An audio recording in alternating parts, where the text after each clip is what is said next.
This edition of the Ridley Report is brought to you by Freaking.com. Dave Ridley Report Ridley signing in this April 3rd, 2009. There's been some griping within the Liberty community about a Ridley Report that aired around March 29th, or actually more like March 26th. In it, I quoted an activist who later objected to being quoted. I took the quote off of a public forum, so it wasn't a private email or anything. I'd like to try and spell out how I try to treat the whole privacy issue and how you can maybe get the maximum amount of privacy even though I'm out and about with my camera doing the Ridley Report. The trick is letting me know and maybe reminding me from time to time if you don't want me to use your name, you don't want me to videotape you, you don't want me to quote you, tell me. And if you do that, then it should at least, I'll at least try probably to comply, within reason.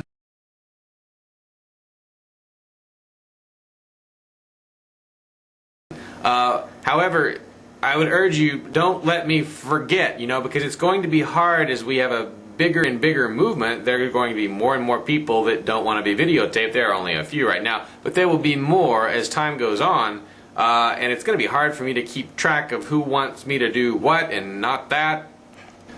Also, there are some things I can't avoid reporting. I mean, if you do something spectacularly bad and harmful to others, it might be impossible for me to avoid reporting on it. And if you're constantly wandering around in front of my camera, it's going to be difficult for me to avoid keeping you out of the shot all the time. When it comes to web forum posts and my practice of sometimes quoting those, I do consider forum posts on open forums to be public. I don't feel I need anyone's permission to quote what's there.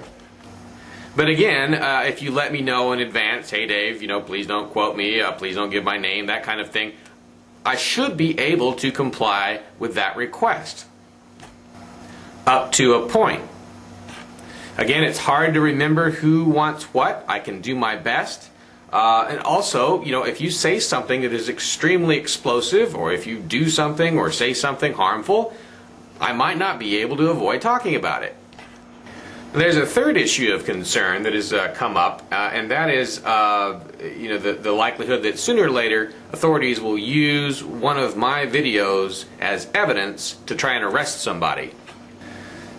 This is probably inevitable since so many things are illegal now. It's probably good that we're discussing it.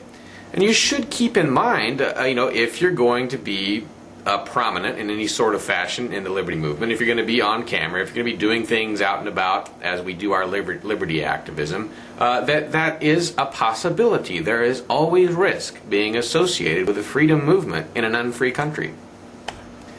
I don't want to unnecessarily increase that risk for you, so let me know if you don't want me to videotape you.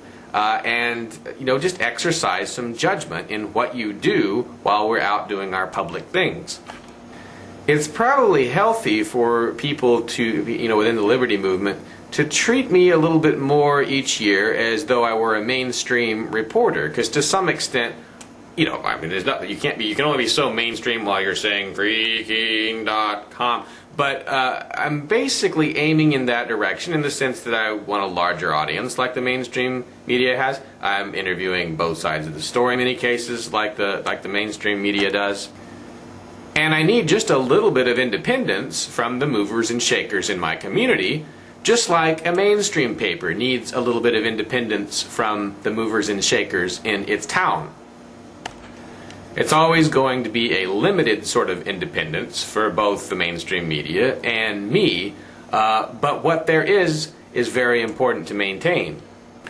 So if this conversation results in people being a little more cautious in dealing with me, to me I think that's a good thing. I mostly don't want people coming up to me and giving me secrets. I don't want people thinking that they're going to have unlimited veto power over reports I do which involve them. It's better for you to think about these things now than after I've done a video about you. So those are just some thoughts about privacy in our context. That's the Ridley Report for April 3rd, 2009. It's Dave Ridley signing off. Are you a liberty activist willing to be on the front line against socialism? FreeKeene.com would like you to consider moving here to Keene. While Keene may have the largest number of liberty-oriented media outlets in the entire state of New Hampshire, there's still a need for more activists. Can you help them? Visit FreeKeene.com to see what's happening. FreeKeene.com hooks you up with all the liberty media in town. Join the Keene Liberty activists and help free the beautiful city of Keene, New Hampshire from the clutches of the government. FreeKeene.com